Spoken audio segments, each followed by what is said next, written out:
ജില്ലാ അധ്യക്ഷൻ എന്നതിലുപരി കുറെ ഫാൻസ് ഉണ്ട്. തെറ്റിദ്ധാരണയാവാനുള്ള സാധ്യത ഉണ്ടെന്നാണ് ഞാൻ കരുതുന്നത്.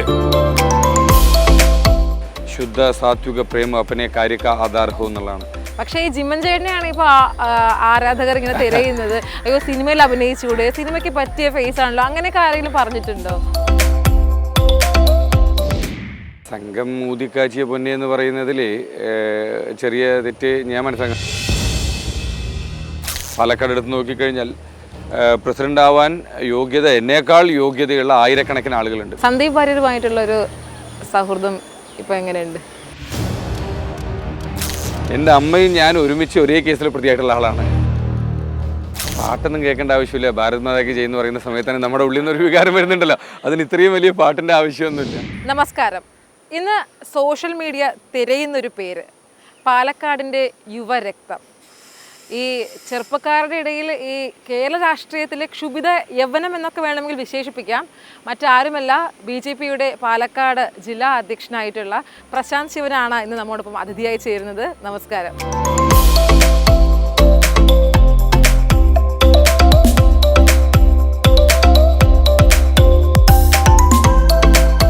ക്ഷുഭിത യൗവനം എന്നൊക്കെ പറഞ്ഞു കഴിഞ്ഞാൽ ദേഷ്യം വരുമോ? ക്ഷുഭിതനാവോ? അത് നിങ്ങൾ പറയുന്നത് തന്നെയല്ലേ. അങ്ങനെ പ്രത്യേകിച്ച് എനിക്ക് തോന്നിയിട്ടില്ല. പെട്ടെന്ന് ദേഷ്യം വരും. അങ്ങനെ എന്നെ സംബന്ധിച്ചിടത്തോളം വളരെ അപൂർവമായി മാത്രമേ ഞാൻ ദേഷ്യപ്പെടുന്ന ഒരാളാണ്. അങ്ങനെ ഒരു സ്ഥിരമായിട്ട് അങ്ങനെ ദേഷ്യം അങ്ങനെയുള്ള രീതിയിലൊന്നുമില്ല. ഒരു പക്ഷേ എൻ്റെ ആറ്റിറ്റ്യൂഡ് കൊണ്ട് തോന്നിപ്പോകുന്നതായിരിക്കാം. ഈ സമരത്തിനിടയ്ക്കും ഒക്കെ ഭയങ്കര ഈ തീജ്വാലയായിട്ടൊക്കെ നിൽക്കുന്നതൊക്കെ കാണുന്നതാണ് പ്രേക്ഷകരൊക്കെ. അത് അത്തരത്തിലൊരു ചാനലുകാരെ ക്രിയേറ്റ് ചെയ്യുന്നതായിട്ട് എനിക്ക് തോന്നിയിട്ടുള്ളൂ. പിന്നെ രണ്ട്, മിക്കവാറും സമരങ്ങൾ എന്ന് പറയുന്ന സമയത്ത് അജിറ്റേഷൻസ് ആണല്ലോ. അതിൻ്റേതായ രീതിയിലാണ് ഇടപെടലുകൾ ഉണ്ടായിട്ടുള്ളതും സംസാരങ്ങൾ ഉണ്ടായിട്ടുള്ളതും ഒക്കെ. അപ്പോൾ അതിനനുസരിച്ച രീതിയിൽ നമുക്ക് ആ സമയത്ത് അവിടെ അങ്ങനെ ആക്ട് ചെയ്യേണ്ടി വരും. സ്വാഭാവികമായിട്ട് സമരങ്ങൾ എന്ന് പറയുന്ന സമയത്ത് പോലീസുകാർ തടുക്കും. അപ്പോൾ പ്രൊട്ടസ്റ്റ് അതിൻ്റെ ഒരു പീക്ക് ലെവലിലേക്ക് എത്തും. അപ്പോൾ സ്വാഭാവികമായിട്ട് ലാത്തി ചാർജ് ഉണ്ടാകുന്നു, മറ്റ് സംഘർഷങ്ങളുണ്ടാകുന്നു. ആ സമയത്ത് നമ്മൾ നേരിടേണ്ടതായിട്ട് വരുന്ന ആ ഒരു സിറ്റുവേഷൻ, അതിനനുസരിച്ച രീതിയിൽ നമ്മൾ അവിടെ സിറ്റുവേഷൻസ് ഹാൻഡിൽ ചെയ്യുന്നു. അതാണ് അങ്ങനെ അതിനകത്ത് വരുന്നത്. സംഘം ഊതിക്കാച്ചിയ പൊന്നാണ് പ്രശാന്ത് ശിവൻ എന്ന് പറയുന്നത്. കാരണം ഒന്ന് ബയോഗ്രഫി പരിശോധിച്ചപ്പോൾ മനസ്സിലായത്, ആദ്യം സ്കൂളിലേക്ക് പോകുന്നതിന് മുമ്പ് ആദ്യം പോയത് ശാഖയിലേക്കാണ്. അപ്പോൾ അവിടെ നിന്നാണ് ഒരു ജീവിതത്തിൻ്റെ വളർച്ച തുടങ്ങുന്നത്. ആ കുഞ്ഞി പ്രശാന്തിന് ആരാണ് കുഞ്ഞിക്കൈ പിടിച്ച് ഈ ശാഖയിലോട്ട് കൊണ്ടുപോയത്? ആ ഒരു വളർച്ച എങ്ങനെയായിരുന്നു? സംഘം ഊതിക്കാച്ചിയ പൊന്നെ എന്ന് പറയുന്നതിൽ ചെറിയ തെറ്റ് ഞാൻ മനസ്സിലാക്കുന്നുണ്ട്. കാരണം എന്താ വെച്ചാൽ സംഘം ലക്ഷക്കണക്കിന് ആളുകളെ ഓരോ ദിവസവും വളർത്തിക്കൊണ്ടിരുന്നുണ്ട്. അതിലത്തെ ഒരു സാധാരണ പ്രവർത്തകനായിട്ട് മാത്രമേ ഞാൻ എന്നെ കണ്ടിട്ടുള്ളൂ. പിന്നെ രണ്ട്, ഞാൻ ജനിച്ചു വളർന്ന പ്രദേശം എന്ന് പറയുന്നത് എന്നും ദേശീയതയോടൊപ്പം മാത്രം നിന്നിട്ടുള്ളൊരു പ്രദേശമാണ്. ഭാരതീയ ജനതാ പാർട്ടി രൂപീകൃതമാവുന്നതിന് മുന്നേ തന്നെ ജനസംഘത്തിൻ്റെ സ്ഥാനാർത്ഥികൾ മത്സരിച്ച് വിജയിച്ചു വന്നിട്ടുള്ളൊരു പ്രദേശമാണ്. കേരളത്തിലെ സംഘപ്രസ്ഥാനങ്ങൾ ആരംഭിച്ച അതേ കാലഘട്ടത്തിൽ തന്നെ 40-42 കാലഘട്ടത്തിൽ തന്നെ സംഘപ്രസ്ഥാനങ്ങളുടെ പ്രവർത്തനം ആരംഭിച്ചൊരു പ്രദേശമാണ് പാലക്കാട് എന്ന് പറയുന്നത്. അങ്ങനെ പാലക്കാട് മൂത്താന്തറ എന്ന് പറയുന്ന സ്ഥലത്താണ് ഞാൻ ജനിച്ചു വളരുന്നത്. അവിടെ ചെറിയ എന്താ പറയുക, നമ്മൾ പണ്ടൊക്കെ ഉപമ പറയുന്ന പോലെ തൊട്ടിൽ കിടക്കുന്ന കുഞ്ഞു മുതൽ കട്ടിൽ കിടക്കുന്ന വൃദ്ധന്മാർ വരെ എന്നും ദേശീയതയോടൊപ്പം നിൽക്കണം, ദേശീയപരമായ കാഴ്ചപ്പാടോടുകൂടി ജീവിക്കണം എന്ന് ചിന്തിക്കുന്ന ആളുകളുള്ളൊരു പ്രദേശമാണ്. അവിടെ നിന്നാണ് ഞാൻ വരുന്നത്. അപ്പോൾ സ്വാഭാവികമായിട്ട് ജനിക്കുന്നത് മുതൽ ആ ഒരു ദേശീയ പ്രവാഹത്തോടൊപ്പം സഞ്ചരിക്കാൻ സാധിച്ചു എന്നുള്ളത് തന്നെ വലിയൊരു ഭാഗ്യമായിട്ട് കരുതണം ഞാൻ. അവിടുത്തെ എല്ലാ വീടുകളിലും സംഘപ്രാർത്ഥന ചൊല്ലാത്തതായിട്ടുള്ള ഒരാൾ പോലും ഉണ്ടാവില്ല എന്നതാണ് ഞാൻ മനസ്സിലാക്കുന്നത്. അത്രത്തോളം സംഘപ്രസ്ഥാനങ്ങളുമായി ഇടചേർന്ന് ജീവിക്കുന്ന ആളുകളുള്ള ഒരു പ്രദേശമാണ്. ആ പ്രദേശത്ത് ജനിച്ച് ജീവിച്ച് അവിടെ ഈ സംഘടനയ്ക്ക് വേണ്ടി പ്രവർത്തിക്കാൻ കരുതുന്നത് തന്നെ വലിയൊരു ഭാഗ്യമായിട്ടാണ് ഞാൻ കരുതുന്നത്. അവിടെ നിന്ന് ഇപ്പോൾ ഒരു 35, എനിക്ക് തോന്നുന്നത് ഇപ്പോൾ പിറന്നാൾ മാസമാണ്, ഏപ്രിൽ എന്ന് പറയുന്നത് ജന്മദിനമാണ്. അപ്പോൾ 35 വയസ്സിൽ പാലക്കാട് BJP ജില്ലാ അധ്യക്ഷനാകുന്നു. ചെറിയ പ്രായത്തിലേക്ക് ജില്ലാ അധ്യക്ഷൻ എന്ന പദവിയിലേക്ക് എത്തുന്നെങ്കിലും ഒരു എക്സ്പീരിയൻസ് കൊണ്ട് അങ്ങനെയില്ല, വളരെയധികം ഈ എക്സ്പീരിയൻസ് ഉള്ള ഒരാളാണ്. അപ്പോൾ ഈ ഒരു പദവിയിലേക്ക് എത്തുമ്പോൾ ഒരുപാട് വെല്ലുവിളികളും നേരിട്ടില്ലേ?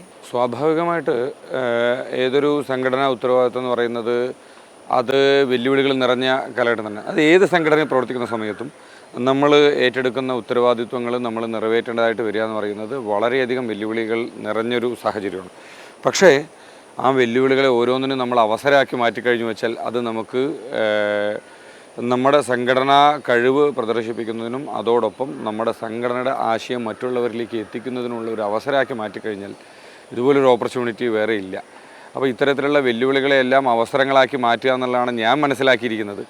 അപ്പോൾ അതിനകത്ത് പലതരത്തിലുള്ള വെല്ലുവിളികളുണ്ടാവും. നമുക്ക് ഹാൻഡിൽ ചെയ്യാൻ പറ്റുന്നതും ഹാൻഡിൽ ചെയ്യാൻ പറ്റാത്തതും. ഹാൻഡിൽ ചെയ്യാൻ സാധിക്കുന്നത് നമ്മൾ പരമാവധി നല്ല രീതിയിൽ തന്നെ അതിനെ മുന്നോട്ട് കൊണ്ടുവന്നു. ഹാൻഡിൽ ചെയ്യാൻ സാധിക്കാത്തതിനെ പുതിയൊരു അവസരമായിട്ട് നമ്മൾ ഏറ്റെടുക്കുക. അവിടെ നമുക്ക് ചിലപ്പോൾ പരാജയം ഉണ്ടാവുക, ചിലപ്പോൾ നമ്മൾ വിചാരിക്കുന്ന അത്രയും റിസൾട്ട് കിട്ടില്ല. പക്ഷേ എന്ത് തന്നെയാണെങ്കിലും അത് നമുക്കൊരു ലെസൺസാണ്. അത്തരത്തിലുള്ള വെല്ലുവിളികളെ നമ്മൾ പാഠങ്ങളാക്കി വെച്ചുകൊണ്ട് നമ്മൾ മുന്നോട്ട് യാത്ര ചെയ്യുന്ന സമയത്ത് നമുക്ക് ആ കഴിവുകൾ, നമ്മുടെ കഴിവുകൾ, സംഘടനാപരമായി നമ്മുടെ കൂടെ നിൽക്കുന്ന സഹപ്രവർത്തകരുടെ കഴിവുകൾ എല്ലാം വലിയ രീതിയിൽ വർദ്ധിപ്പിക്കുന്നതിന് ഇത്തരത്തിലുള്ള വെല്ലുവിളികൾ സഹായിക്കും. പാലക്കാട് എന്ന് പറയുന്നത് ഒരു BJPയുടെ ഉരുക്ക് കോട്ട തന്നെയാണ്. ഒരുപാട് കൗൺസിലർമാരുള്ള ഒരു ജില്ലയാണ്. പക്ഷേ അവിടെയും തമ്മിത്തല്ലുണ്ട് എന്ന് പറഞ്ഞാൽ തെറ്റുണ്ടോ BJPക്കകത്ത്? BJPക്കകത്ത് അങ്ങനെ സ്പർദ്ധ ഉണ്ടെന്ന് പറഞ്ഞാൽ തെറ്റ് തന്നെയാണ്. കാരണം എന്താ വെച്ചാൽ മറ്റുള്ള പാർട്ടികളിൽ നിന്ന് വിരുദ്ധമായിട്ട് ഭാരതീയ ജനതാ പാർട്ടിക്കകത്ത് എല്ലാവർക്കും അഭിപ്രായങ്ങൾ പറയുന്നതിനുള്ള അവസരമുണ്ട്. അത്തരത്തിൽ പലതരത്തിലുള്ള വ്യത്യസ്തമായ അഭിപ്രായങ്ങൾ എല്ലാ ആളുകൾക്കും ഉണ്ട്. ഇപ്പോൾ പല പാർട്ടികളിലും ഞാൻ മനസ്സിലാക്കുന്നത് അഭിപ്രായങ്ങൾ തുറന്നു പറയാൻ പോലും അവസരമില്ലാത്ത പാർട്ടികൾ ധാരാളമുണ്ട്. പക്ഷേ ഭാരതീയ ജനതാ പാർട്ടിക്കകത്ത് എല്ലാ ആളുകൾക്കും അവരവരുടെ അഭിപ്രായങ്ങൾ തുറന്നു പറയാൻ സാധിക്കും. അത്തരത്തിലുള്ള അഭിപ്രായങ്ങൾ തുറന്നു പറയുന്ന സമയത്ത് അതിനെ ഒരു ഈ പറഞ്ഞ രീതിയിലുള്ള തമ്മിൽ തല്ല് എന്ന് പറയുന്നതിൽ അർത്ഥമില്ല. കാരണം എല്ലാവർക്കും അഭിപ്രായങ്ങളുണ്ടാകും. പക്ഷേ ആ അഭിപ്രായങ്ങളെല്ലാം തന്നെ നമ്മളൊരു തീരുമാനമെടുത്തു കഴിഞ്ഞാൽ, ഒരു കൂട്ടായ ആലോചനയോടെ തീരുമാനമെടുത്തു കഴിഞ്ഞാൽ ഞാൻ പറയുന്ന അഭിപ്രായം തന്നെ തീരുമാനമായി വരണമെന്ന് ചിന്തിക്കുന്നിടത്താണ് പ്രശ്നങ്ങൾ വരുന്നത്. പക്ഷേ ആ അഭിപ്രായ സമന്വയത്തിലൂടെ ഒരു തീരുമാനം വന്നു കഴിഞ്ഞാൽ എല്ലാവരും കൂട്ടായി ഒറ്റക്കെട്ടായിക്കൊണ്ട് നമുക്ക് മുന്നോട്ട് പോകാനായിട്ട് സാധിക്കും. കാരണം ഈ കഴിഞ്ഞ ദിവസങ്ങളിൽ അവിടെ ഉണ്ടായിട്ടുള്ള നഗരസഭയുമായി ബന്ധപ്പെട്ടിട്ടുള്ള വിവാദങ്ങളിലെല്ലാം നഗരസഭയിലെ കൗൺസിലർമാരും പാർട്ടിയുടെ പ്രാദേശികമായ പ്രവർത്തകരും എല്ലാവരും ഒറ്റക്കെട്ടായി നിന്നുകൊണ്ട് ആ പ്രശ്നങ്ങളെ നേരിടാനായിട്ട് സാധിച്ചു. സ്വാഭാവികമായി ഇത്തരത്തിൽ ധാരാളം പ്രശ്നങ്ങൾ വരും. അപ്പോൾ അവിടെ എല്ലാവരും ഒരുമിച്ച് നിന്നുകൊണ്ട് തന്നെ ഇത്തരത്തിൽ കാര്യങ്ങൾ ഹാൻഡിൽ ചെയ്യാൻ സാധിക്കുന്നുണ്ട്. പക്ഷെ വളരെ മുതിർന്ന പ്രവർത്തകർ വരെയുള്ള ഒരു മണ്ഡലമാണ് പാലക്കാട് എന്ന് പറയുന്നത് ജില്ല. അപ്പോൾ 35 വയസ്സുകാരൻ്റെ ഒരു വാക്കുകൾക്ക് അപ്പോൾ അത്രയേറെ പ്രാധാന്യം കിട്ടാറുണ്ടോ? അങ്ങനെ തോന്നിയിട്ടുണ്ടോ കിട്ടുന്നില്ല എന്ന്? ഞങ്ങളുടെ സംഘടനയെ സംബന്ധിച്ചിടത്തോളം ഇനി 90 വയസ്സായിട്ടുള്ള ആളാണെങ്കിലും സാധാരണ ശാഖയിൽ പോയി കഴിഞ്ഞാൽ 15 വയസ്സായിട്ടുള്ള ഒരു മുഖ്യകൃഷ്ണൻ ദക്ഷ എന്ന് പറഞ്ഞാൽ ദക്ഷൻ നിന്ന് പഠിച്ചു വന്നിട്ടുള്ള ആളുകളാണ് എല്ലാവരും ഉള്ളത്. അതുകൊണ്ട് പ്രായത്തിനെ സംബന്ധിച്ച് അവിടെ ഒരു പ്രശ്നമുള്ള കാര്യമില്ല. അവിടെ ആ ഒരു ഉത്തരവാദിത്വം നിറവേറ്റുന്നതിന് ഈ സമയത്ത് ഒരാൾക്ക് ചുമതല കൊടുത്തിരിക്കുന്നു. സ്വാഭാവികമായിട്ട് എന്നേക്കാൾ കഴിവുള്ള 10,000-കണക്കിന് പ്രവർത്തകന്മാരുള്ള സംഘടനയാണത്. പാലക്കാട് എടുത്ത് നോക്കിക്കഴിഞ്ഞാൽ പ്രസിഡൻ്റ് ആവാൻ യോഗ്യത, എന്നേക്കാൾ യോഗ്യതയുള്ള 1000-കണക്കിന് ആളുകളുണ്ട്. പക്ഷേ സംഘടന ആലോചിച്ച് ഈ ഒരു സമയത്ത് ഈ ഒരു ഉത്തരവാദിത്വം നിറവേറ്റുന്നതിന് വേണ്ടി ഒരാളെ നിശ്ചയിക്കുന്നു. സ്വാഭാവികമായി കുറച്ചു കാലം കഴിയുന്ന സമയത്ത് പുതിയൊരാൾ വരും. അപ്പോൾ അവിടെ അത്തരത്തിലുള്ള പ്രായം എന്നതൊരു പ്രശ്നമേ അല്ല. അവിടെ കാര്യങ്ങൾ ഒരുമിച്ച് കൂട്ടായ ഒരു ആലോചനയിലൂടെയാണ് നടപ്പിൽ വരുന്നത്. നടപ്പിൽ വരുത്തുന്ന ആൾ എന്നാണ് പ്രസിഡന്റ് എന്നുള്ള ആളുടെ ഒരു പദവി എന്നുള്ളത്. ബാക്കി എല്ലാ തീരുമാനങ്ങളും ഒരു കൂട്ടായ തീരുമാനങ്ങളിലൂടെ വരുന്നതാണ്. അവിടെ ആ ഒരു പ്രസിഡന്റ് എന്നുള്ള പദവിയിലേക്ക് ഒരാൾക്ക് കൊടുക്കാൻ പറ്റുള്ളൂ. അതുകൊണ്ട് ഒരാൾ വരുന്നു എന്നുള്ളതേ ഉള്ളൂ. ഈ പ്രവർത്തനങ്ങളെല്ലാം ഒരു കൂട്ടായ പരിശ്രമത്തിലൂടെ, ഒരു ടീം വർക്കിലൂടെ തന്നെയാണ് മുന്നോട്ട് പോയിക്കൊണ്ടിരിക്കുന്നത്. ചെറുപ്പം മുതലേ തന്നെ ഈ ഒരു സംഘടന അല്ലെങ്കിൽ ഒരു സംഘപ്രവർത്തകനാണ്. അപ്പോൾ തിരക്കുള്ള ആൾ തന്നെയാണ്. പിന്നെ വിദ്യാർത്ഥി രാഷ്ട്രീയത്തിലൂടെ വളർന്നു വന്നു. ഇപ്പോൾ അതിലേറെ തിരക്കുകളുണ്ട്. ഈ തിരക്കുകളെയൊക്കെ എങ്ങനെയാണ് മാനേജ് ചെയ്യുന്നത്? സ്വാഭാവികമായിട്ടും നമ്മുടെ ലൈഫിനെ അതിനനുസരിച്ച് ട്യൂൺ ചെയ്യാനായിട്ട് നമ്മൾ തയ്യാറാവണം. കുറേ കാര്യങ്ങൾ എനിക്ക് മിസ് ചെയ്യുന്നുണ്ട്. കാരണം എന്താ വെച്ചാൽ ഞാൻ ധാരാളം സമയം ഫാമിലിയോടൊത്തും സുഹൃത്തുക്കളോടൊപ്പം എല്ലാ ദിവസവും വൈകുന്നേരം ഗ്രൗണ്ടിൽ ക്രിക്കറ്റ് കളിക്കാൻ പോയിരുന്ന ഒരാളായിരുന്നു ഞാൻ. അപ്പോൾ അത്തരത്തിലുള്ള കുറേ കാര്യങ്ങളിൽ എനിക്ക് മിസ് ചെയ്യുന്നുണ്ട്. പക്ഷേ ഇതെല്ലാം ഇതിനനുസരിച്ച് നമുക്ക് നമ്മുടെ പ്രയോറിറ്റി അനുസരിച്ച് കാര്യങ്ങൾക്ക് നമ്മുടെ ലൈഫുമായിട്ട് ട്യൂൺ ചെയ്ത് കഴിഞ്ഞാൽ പല കാര്യങ്ങൾക്കും നമുക്ക് സമയം കണ്ടെത്താനായിട്ട് സാധിക്കും. ഈ പറഞ്ഞ രീതിയിൽ നമുക്ക് കൂടുതൽ പ്രാധാന്യത്തോടുകൂടി നമ്മുടെ ചുമതല നിറവേറ്റേണ്ടതായിട്ടുണ്ട്, നമ്മുടെ ഉത്തരവാദിത്തങ്ങൾ നിറവേറ്റേണ്ടതായിട്ടുണ്ട്. അപ്പോൾ അതിനനുസരിച്ച് നമുക്ക് സംഘടനാ പ്രവർത്തനം ചെയ്യുന്നുണ്ട്. ഇതിനു മുന്നേയും ഇതേ സംഘടനാ പ്രവർത്തനം ചെയ്തുകൊണ്ട് തന്നെയാണ് പോയിട്ടുള്ളത്. പക്ഷേ അതിൽ നിന്ന് യുവമോർച്ചയിൽ നിന്ന് BJPയിലോട്ട് വരുന്ന സമയത്ത് സ്വാഭാവികമായിട്ടുണ്ടാകുന്ന ചെറിയ ചെറിയ തിരക്കുകളും കാര്യങ്ങളെല്ലാം ഉണ്ട്. അപ്പോൾ അതൊക്കെ നമുക്ക് ഇപ്പോൾ മാനേജ് ചെയ്ത് വരുന്നു. അതിനനുസരിച്ച് കാര്യങ്ങൾ നമ്മുടെ ലൈഫിൽ അതിനനുസരിച്ച് ട്യൂൺ ചെയ്തുകൊണ്ട് സമയം കണ്ടെത്താനായിട്ട് ശ്രമിക്കുന്നുണ്ട്. പക്ഷേ ഒരു പാലക്കാട് BJP ജില്ലാ അധ്യക്ഷൻ എന്നതിലുപരി കുറേ ഫാൻസ് ഉണ്ട് പ്രശാന്തൻ. ഒരുപാട് ആരാധകന്മാരൊക്കെ ഉണ്ട്. തെറ്റിദ്ധാരണയാവാനുള്ള സാധ്യത ഉണ്ടെന്നാണ് ഞാൻ കരുതുന്നത്. ഇപ്പൊ നമുക്ക് ഒരു വീഡിയോ ഇട്ട് കഴിഞ്ഞു കഴിഞ്ഞാൽ, അല്ലെങ്കിൽ ഒരു ചേട്ടനാണ് പറയുന്നതെങ്കിൽ ഒരുപാട് ആളുകൾ അത് കാണാനും അതുപോലെ തന്നെ കമന്റ് ചെയ്യാനും ഒരുപാട് ഫാൻസ് ഉണ്ട് അല്ലേ? അല്ല, ഇത്തരത്തിൽ നമ്മൾ ഫാൻസിനേക്കാൾ ഉപരി നമ്മൾ അവരോട് എങ്ങനെ നമ്മൾ ഇടപഴകുന്നു എന്നുള്ളതിലാണ്. അപ്പോൾ നമ്മളൊരു ചുമതലയിലിരിക്കുന്ന സമയത്ത് നമ്മൾ ഞാനൊരു ഉത്തരവാദിത്വമുള്ള ആളാണ്, ഞാൻ ഇന്ന ചുമതല വഹിക്കുന്ന ആളാണ് എന്നുള്ളതിനേക്കാൾ ഉപരി ഞാൻ അവരുടെ കൂട്ടത്തിലുള്ള ഒരാളാണെന്നുള്ള തോന്നൽ വന്നുകൊണ്ട് പരമാവധി സമയം ഞാൻ എൻ്റെ പേഴ്സണൽ ലൈഫിൽ ഞാൻ സംഘടന എന്നുള്ളതിനേക്കാൾ ഉപരി ഞാൻ വളരെ ചെറിയ പ്രായം മുതൽ കൊടുത്തു വന്നിട്ടുള്ളത് പരമാവധി ആളുകളുമായി മാക്സിമം ഫ്രണ്ട്ഷിപ്പ് ഉണ്ടാക്കാനായിട്ട് ശ്രമിക്കുക എന്നുള്ളതാണ്. കാരണം എന്താ വെച്ചാൽ ഹൃദയങ്ങൾ തമ്മിലുള്ള ബന്ധമാണ് എല്ലാ കാലത്തും നമ്മുടെ മുന്നോട്ടുള്ള യാത്രയിൽ നമുക്ക് കൂട്ടായിട്ടുണ്ടാവുക. പ്രത്യേകിച്ച് നമ്മുടെ സംഘടനാ പ്രവർത്തനം എന്ന് പറയുന്നത് പണ്ട് ഞങ്ങളൊക്കെ മനസ്സിലാക്കിയിട്ടുള്ളത് ശുദ്ധ സാത്വിക പ്രേമ അപ്പനെ കാര്യക്ക ആധാർഹം എന്നുള്ളതാണ്. അതായത് വളരെ സ്നേഹത്തോടു കൂടിയുള്ള പ്രവർത്തനത്തിലൂടെയാണ് നമ്മുടെ സംഘടനാ പ്രവർത്തനം മുന്നോട്ട് പോയിട്ടുള്ളത്. സംഘപ്രസ്ഥാനങ്ങളെ മറ്റുള്ള സംഘടനകളിൽ നിന്ന് വ്യത്യസ്തമാക്കുന്നതും ഈ ഒരു ഹൃദയങ്ങൾ തമ്മിലുള്ള ബന്ധമാണ്. അപ്പോൾ അത് സ്വാഭാവികമായിട്ട് പരമാവധി ആളുകളിലേക്ക് ഉണ്ടാവുന്ന സമയത്ത് അതിനനുസരിച്ച് എല്ലാ ആളുകളുമായിട്ടുള്ള ഒരു സ്നേഹബന്ധങ്ങൾ ഉണ്ടാക്കിയെടുക്കാൻ സാധിക്കാറുണ്ട്. അത് ഇന്നത്തെ സാമൂഹ്യ മാധ്യമങ്ങളിൽ ഉൾപ്പെടെ ആ റിലേഷൻഷിപ്പ് മെയിൻറ്റെയിൻ ചെയ്യാൻ വേണ്ടി ഞാൻ ശ്രമിക്കുന്നുണ്ട്. എന്നാൽ ഈ ആരാധികമാരൊക്കെ മെസ്സേജൊക്കെ അയക്കുമ്പോഴേക്കും അത് സൂക്ഷ്മമായി കൈകാര്യം ചെയ്യാറുണ്ട്. കാരണം ഈ പറഞ്ഞതുപോലെ ജനങ്ങൾക്കിടയിൽ നിന്ന് പ്രവർത്തിക്കുന്ന ആളാണ്, എന്തായാലും ആളുകളൊക്കെ തിരയുന്നൊരു പേരാണ്. അപ്പോൾ എങ്ങനെയാണ് ഈ ആരാധികമാരെയൊക്കെ ഹാൻഡിൽ ചെയ്യുന്നത്? അല്ല, ഇതിനകത്ത് ആരാധകൻ എന്നുള്ളതൊന്നുമില്ല. എല്ലാവരുമായിട്ട് നല്ല രീതിയിലുള്ള സുഹൃത്ത് ബന്ധം ഞാൻ കീപ്പ് ചെയ്യുന്നുണ്ട്. ഞാൻ നേരത്തെ പറഞ്ഞ പോലെ തന്നെ വളരെ ചെറിയ പ്രായം മുതൽ തന്നെ നമ്മളത് കീപ്പ് ചെയ്യുന്നതുകൊണ്ട് അതൊരു പുതുതായിട്ടൊരു കീഴ്വഴക്കമായിട്ട് എനിക്ക് തോന്നിയിട്ടില്ല. കാരണം ഞാൻ കോളേജിൽ പഠിക്കുന്ന സമയത്താണെങ്കിലും കോളേജിന് ശേഷം ഞാൻ വിദ്യാർത്ഥി പ്രവർത്തനമായിട്ട് പോകുന്ന സമയത്താണെങ്കിലും ഇത്തരത്തിൽ ആൺകുട്ടികളായിട്ടും പെൺകുട്ടികളായിട്ടും ഒക്കെ നിരവധി ആളുകളായിട്ട് പലതവണ സംസാരിക്കേണ്ടതായിട്ടുള്ള സാഹചര്യങ്ങളുണ്ട്. പല ആളുകൾ പല ആവശ്യങ്ങൾക്ക് വിളിക്കാറുണ്ട്. എല്ലാവരോടും ഞാൻ ഒരേപോലെ തന്നെ പെരുമാറിക്കൊണ്ടിരിക്കുന്നുണ്ട്. എല്ലാവരോടും ഒരേ സ്നേഹത്തോടു കൂടി തന്നെ എല്ലാവരെയും ചേർത്ത് പിടിച്ച് മുന്നോട്ട് കൊണ്ടുപോകാനുള്ള ഒരു ശ്രമം നടത്തുന്നുണ്ട്. അപ്പോൾ ഇങ്ങനെ ഈ തിരക്കായ സമയത്ത് ഈ വർക്കൗട്ടിനൊക്കെ എങ്ങനെയാണ് സമയം കണ്ടെത്തുന്നത്? നിർത്തിയതല്ല? ഇല്ല, വർക്കൗട്ട് നിർത്തിയിട്ടില്ല. പണ്ട് 6 ദിവസം ജിമ്മിൽ പോയി ഇവിടുന്ന് ഇപ്പോൾ ഒരു ആഴ്ചയിൽ ഒരു 3-4 ദിവസമാണ് ജിമ്മിൽ പോകാനായിട്ട് സാധിക്കുന്നത്. ബാക്കിയുള്ള ദിവസങ്ങളിൽ മിനിമം കാര്യങ്ങൾ വീട്ടിൽ പുഷപ്പ് പുള്ളപ്പ് തുടങ്ങിയിട്ടുള്ള ചെറിയ ജോഗിങ് എക്സസൈസ് തുടങ്ങിയിട്ടുള്ള ചെറിയ കാര്യങ്ങൾക്ക് വേണ്ടിയിട്ട് രാവിലെ ഒരു 10-15 മിനിറ്റെങ്കിലും നമ്മൾ ഇത്തരത്തിലുള്ള വ്യായാമത്തിന് വേണ്ടിയിട്ടുള്ള ഒരു സമയം കൊടുക്കുന്നുണ്ട്. തീരെ നിർവാഹമില്ലാത്ത സമയത്ത് പ്രാണായാമോ അങ്ങനെയുള്ള എന്തെങ്കിലും കാര്യങ്ങൾ ചെയ്യുന്നുണ്ട്. ഏതെങ്കിലും രീതിയിലുള്ള വർക്കൗട്ടുകളുണ്ട്. പക്ഷേ ഈ ജിമ്മൻ ചേട്ടനെയാണ് ഇപ്പോൾ ആരാധകർ ഇങ്ങനെ തിരയുന്നത്. അയ്യോ, സിനിമയിൽ അഭിനയിച്ചുകൂടെ, സിനിമയ്ക്ക് പറ്റിയ ഫേസ് ആണല്ലോ, അങ്ങനെയൊക്കെ ആരെങ്കിലും പറഞ്ഞിട്ടുണ്ടോ? അല്ല, അത്തരത്തിൽ ആളുകളുണ്ട്. പക്ഷേ നമ്മൾ പ്രത്യേകിച്ച് ഈ ലുക്കിലൊന്നും പ്രത്യേകിച്ച് കാര്യമൊന്നുമില്ല. പണ്ട് ആരോ പറഞ്ഞ പോലെ it's not about look, it's all about attitude എന്ന് പറഞ്ഞ രീതിയിലാണ്. അതായത് നമ്മൾ ഇപ്പോൾ ഈ ജനങ്ങൾക്കിടയിൽ സ്വാഭാവികമായിട്ട് എൻ്റെ മനസ്സിനകത്ത് ഞാൻ ചിന്തിക്കുന്ന കാര്യമെന്ന് പറയുന്നതും ഇതുപോലെ ആളുകൾക്കിടയിൽ പ്രവർത്തിക്കുന്നതിന് കൂടുതൽ സമയം കൊടുക്കാൻ സാധിക്കണം എന്നാണ് പ്രതീക്ഷിക്കുന്നത്. അതുപോലെ തന്നെയാണ് സംഘടനയും പ്രതീക്ഷിക്കുന്നത്. കൂടുതൽ സമയം ആളുകൾക്കിടയിൽ യാത്ര ചെയ്ത് സംഘടന പ്രതീക്ഷിക്കുന്ന രീതിയിൽ നമുക്ക് മറ്റുള്ളവർക്ക് ഇത്തരത്തിൽ നൽകാൻ സാധിക്കണം എന്നുള്ള രീതിയിലാണ്. അപ്പോൾ എൻ്റെ പേഴ്സണൽ ലൈഫിലെ മറ്റു പ്രയോറിറ്റികളൊക്കെ മാറ്റിവെച്ചുകൊണ്ട് ആ സമയം കൂടെ ജനങ്ങൾക്കിടയിൽ കൊടുക്കാനായിട്ട് സാധിക്കണം എന്നാണ് ഞാൻ പ്രതീക്ഷിക്കുന്നത്. ഈ സൗഹൃദങ്ങൾക്ക് വളരെ വില കൊടുക്കുന്ന ആളാണെന്ന് പറഞ്ഞു, അതുകൊണ്ടാണ് ചോദിക്കുന്നത്. സന്ദീപ് വാര്യരുമായിട്ടുള്ളൊരു സൗഹൃദം ഇപ്പോൾ എങ്ങനെയുണ്ട്? പുള്ളിയായിട്ട് പേഴ്സണലി ഞാനൊരു 2020 ശേഷമാണ് ഭാരതീയ ജനതാ പാർട്ടിയുടെ ചുമതലയിലോട്ട് വരുന്നത്. യുവമോർച്ചയുടെ ജില്ലാ അധ്യക്ഷനായിട്ടാണ് വരുന്നത്. പുള്ളി ആ സമയത്ത് തന്നെ സംസ്ഥാനത്തിലുള്ള ഒരു കാര്യകർത്താവായിരുന്നു. 2-3 വർഷത്തെ ഒരു ബന്ധമാണ്. 2024 വരെ 2020-24 വരെയുള്ള ഒരു പീരീഡാണുള്ളത്. പുള്ളി കൂടുതലും തൃശ്ശൂരും മറ്റു ജില്ലകളും കോൺസെൻട്രേറ്റ് ചെയ്താണ് പ്രവർത്തിച്ചിരുന്നത്.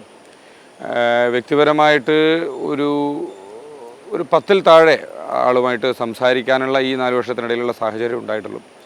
പുള്ളിയോട് വ്യക്തിപരമായിട്ട് ഒരു വിരോധം അങ്ങനെയുള്ള രീതിയിലുള്ള കാര്യങ്ങളൊന്നും എനിക്കില്ല. പക്ഷേ സംഘടനാപരമായ രീതിയിൽ പുള്ളി ചെയ്തത് തെറ്റാണ് എന്നുള്ള രീതിയിൽ തന്നെയാണ് എൻ്റെ മനസ്സിനകത്ത് ഉള്ളത്. കാരണം എന്താ വെച്ചാൽ ഇത്തരത്തിലെ ഈ പറഞ്ഞ രീതിയിൽ ആശയപരമായിട്ട് പുള്ളി ഇപ്പോൾ പോയി നിൽക്കുന്ന സ്ഥലത്ത് എത്രത്തോളം പുള്ളിക്ക് ഇനി പിടിച്ചു നിൽക്കാൻ പറ്റും എന്നുള്ളതിനെ സംബന്ധിച്ച് എനിക്ക് യാതൊരുവിധ പ്രതീക്ഷകളോ അങ്ങനെ അത്തരത്തിലുള്ള കാര്യങ്ങളൊന്നുമില്ല. മറിച്ച് പുള്ളിയോടൊന്നുമില്ല, വ്യക്തിപരമായ രീതിയിൽ ഞാൻ എൻ്റെ പേഴ്സണൽ ലൈഫിൽ ഒരു രാഷ്ട്രീയ പാർട്ടിയിലെ ഒരാളോടും ഇത്തരത്തിൽ വ്യക്തിപരമായ ദേഷ്യമോ വിദ്വേഷമോ വെച്ച് പുലർത്തുന്ന ഒരാളല്ല. പക്ഷേ അതോടൊപ്പം തന്നെ ഞാൻ പറയാം, ഇത്തരത്തിലുള്ള ദേശീയപരമായ കാഴ്ചപ്പാടുകൾക്ക് വിരുദ്ധമായി നിൽക്കുന്ന, രാജ്യ താല്പര്യങ്ങളായിട്ട് വിരുദ്ധമായി നിൽക്കുന്ന ഒരാളോടും വ്യക്തിപരമായ എതിർപ്പ് എന്നുള്ളതിൽ കവിഞ്ഞ് ഒരു സൗഹൃദ ബന്ധമേ വെക്കണമെന്ന് താല്പര്യപ്പെടാത്ത ഒരാളാണ് ഞാൻ. കാരണം നമ്മുടെ രാജ്യ താല്പര്യങ്ങൾക്ക് വിരുദ്ധമായി നിൽക്കുന്ന ഒരാളോടും ഒരു കാര്യത്തിലും സന്ധി ചെയ്ത് മുന്നോട്ട് പോകാൻ പറ്റില്ല. പക്ഷേ BJPക്ക് വലിയ നഷ്ടമാണോ സന്ദീപ് വാര്യർ മറുചേരിയിലേക്ക് പോയത്? അല്ല, പാർട്ടിയെ സംബന്ധിച്ചിടത്തോളം 10,000-കണക്കിന് പ്രവർത്തകന്മാർ വളർന്നു വരുന്നൊരു പ്രസ്ഥാനം ഭാരതീയ ജനതാ പാർട്ടി. പക്ഷേ BJPയുടെ ഒരു വാരിയർ തന്നെയായിരുന്നു പുള്ളി. അല്ല, ഇത്തരത്തിൽ നമ്മൾ മീഡിയയിലൂടെ വിസിബിൾ ആവുന്നത് 1-2 പേരായിരിക്കാം. പക്ഷേ 10,000-കണക്കിന് ഇത്തരത്തിലുള്ള റിയൽ ഫൈറ്റേഴ്സ് ആൻഡ് വാരിയേഴ്സൊക്കെ ധാരാളം ആളുകൾ അണിയറയിൽ ഇപ്പോഴും ഉണ്ട്. സംഘടനയെ സംബന്ധിച്ചിടത്തോളം സംഘടനാ പ്രവാഹം മുന്നോട്ട് പോയിക്കൊണ്ട് തന്നെ ഇരിക്കും. ഇതിനകത്ത് പല രീതിയിലുള്ള ആളുകൾ വരും. ഇപ്പോൾ എന്നെ സംബന്ധിച്ചിടത്തോളം എനിക്ക് നല്ല ബോധ്യമുണ്ട്, ഞാൻ 100% കംപ്ലീറ്റഡ് ആയിട്ടുള്ള ഒരാളല്ല എന്നുള്ളത് എനിക്ക് തന്നെ 100% ബോധ്യമുണ്ട്. മനുഷ്യന്മാരാണ്, സ്വാഭാവികമായിട്ട് ധാരാളം തെറ്റുകളും കാര്യങ്ങളും എല്ലാം സംഭവിക്കും. പക്ഷേ ഇത്തരത്തിലുള്ള പല തെറ്റുകളിലൂടെ വരുന്ന ആളുകൾ ഈ സംഘടനയ്ക്കകത്ത് വരുന്ന സമയത്ത് ഇവിടെ ഒരു ശുദ്ധീകരണ പ്രോസസ്സ് നടക്കുന്നുണ്ട്. സ്വാഭാവികമായിട്ട് സംഘടനയ്ക്കകത്ത് നടക്കുന്ന ഈ പ്യൂരിഫിക്കേഷനിലൂടെ നമ്മുടെ ഉള്ളിലുള്ള പല മാലിന്യങ്ങളും സ്വാഭാവികമായിട്ട് നീക്കം ചെയ്യപ്പെട്ടു പോകുന്നു. ഇതിനകത്തേക്ക് പല രീതിയിലുള്ള കുറവുകളുള്ള ആളുകൾ വരുന്നു. പക്ഷേ ഈ ഒരു സംഘടനാ പ്രവാഹത്തിനോടൊപ്പം യാത്ര ചെയ്യുന്ന സമയത്ത് നമ്മുടെ പേഴ്സണൽ ലൈഫിനകത്തുണ്ടാവുന്ന മാറ്റങ്ങളിലൂടെ നമ്മുടെ സംഘടനയെ മുന്നോട്ട് നയിക്കുന്നതിനാവശ്യമായ ഗുണങ്ങൾ നമുക്ക് ലഭിക്കും. അത്തരത്തിൽ ഗുണങ്ങൾ ലഭിക്കുന്ന 10,000-കണക്കിന് കാര്യകർത്താക്കന്മാർ നമ്മുടെ സംഘടനയിലുണ്ട്.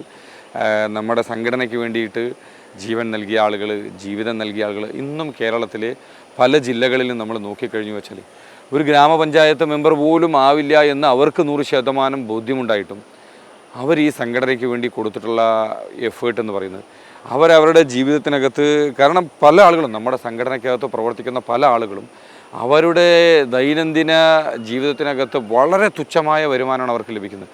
ആ വരുമാനത്തിൻ്റെ ഏറിയ പങ്കും ഈ സംഘടനയ്ക്ക് വേണ്ടി കൊടുക്കുന്ന ആളുകൾ അവരുടെ വ്യക്തി ജീവിതത്തിനകത്ത് അവരുടെ കുടുംബക്കാർക്ക് വേണ്ടി കൊടുക്കുന്ന, അല്ലെങ്കിൽ അവരുടെ ഫാമിലിക്ക് വേണ്ടി കണ്ടെത്തുന്ന സമയത്തിനേക്കാൾ എത്രയോ ശതമാനം സമയം ഈ സംഘടനയ്ക്ക് വേണ്ടി കൊടുക്കുന്ന ആളുകൾ.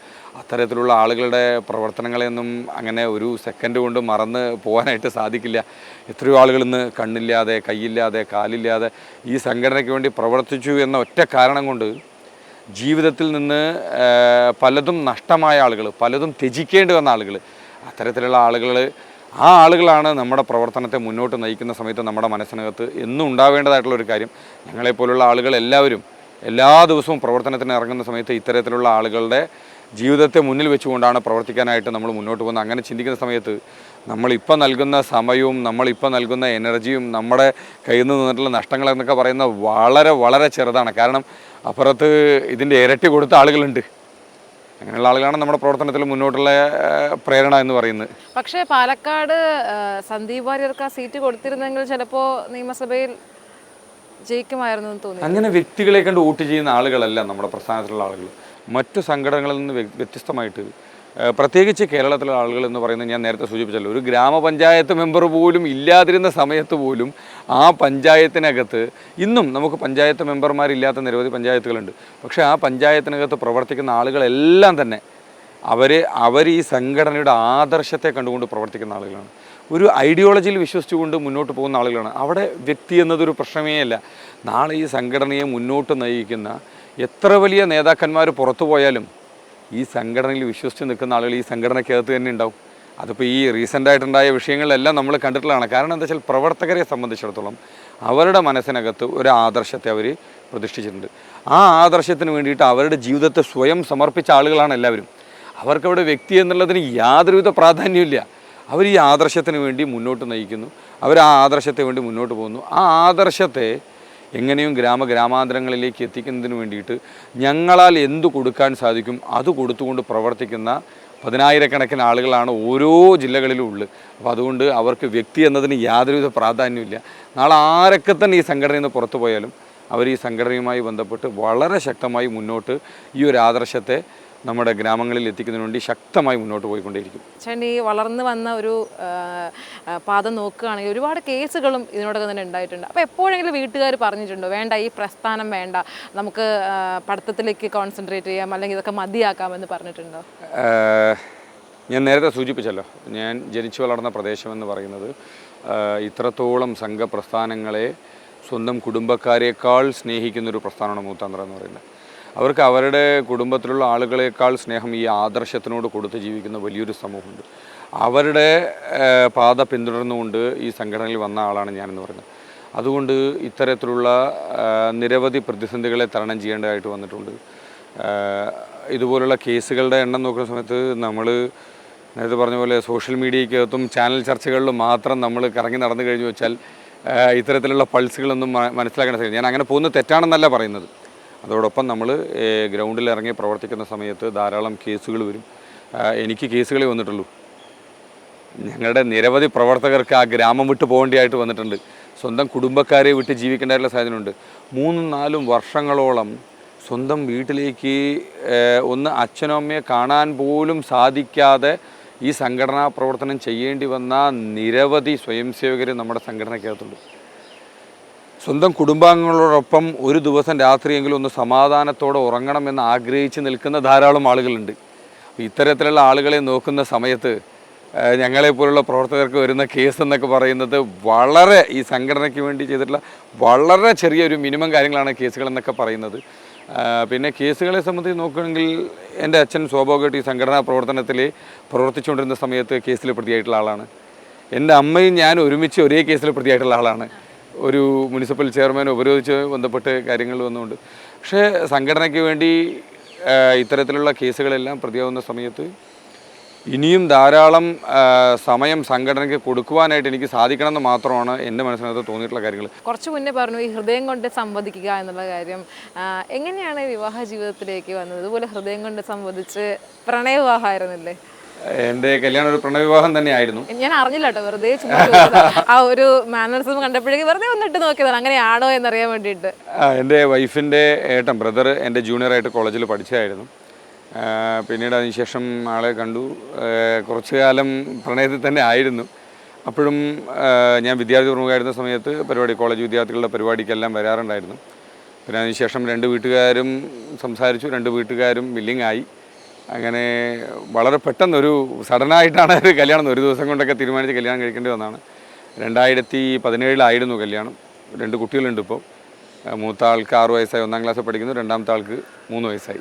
ഈ കുടുംബവും അതുപോലെ സംഘടനാ പ്രവർത്തനവും ഇങ്ങനെ വൈഫ് ഇങ്ങനെ പരാതിപ്പെടാറുണ്ടോ? തീരെ സമയം കിട്ടുന്നില്ല, ഒരിടത്തേക്കും കൊണ്ടുപോകുന്നില്ല എന്ന പരാതികളൊക്കെ ഇപ്പം നിരന്തരം കേൾക്കുമായിരിക്കുമല്ലോ.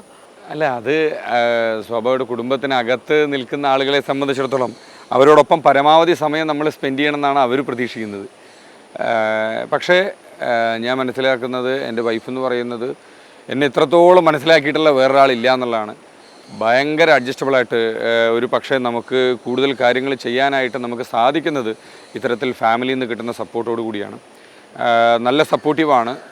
ഈ പറഞ്ഞ രീതിയിൽ കാര്യങ്ങളെല്ലാം മനസ്സിലാക്കി നല്ല രീതിയിൽ അഡ്ജസ്റ്റ് ചെയ്തുകൊണ്ട് 2-3 മണിക്കൂർ സമയം മാത്രമാണ് ശരിക്കും പറഞ്ഞാൽ എനിക്ക് അവർക്ക് കൊടുക്കാനായിട്ട് സാധിക്കുന്നതൊക്കെ.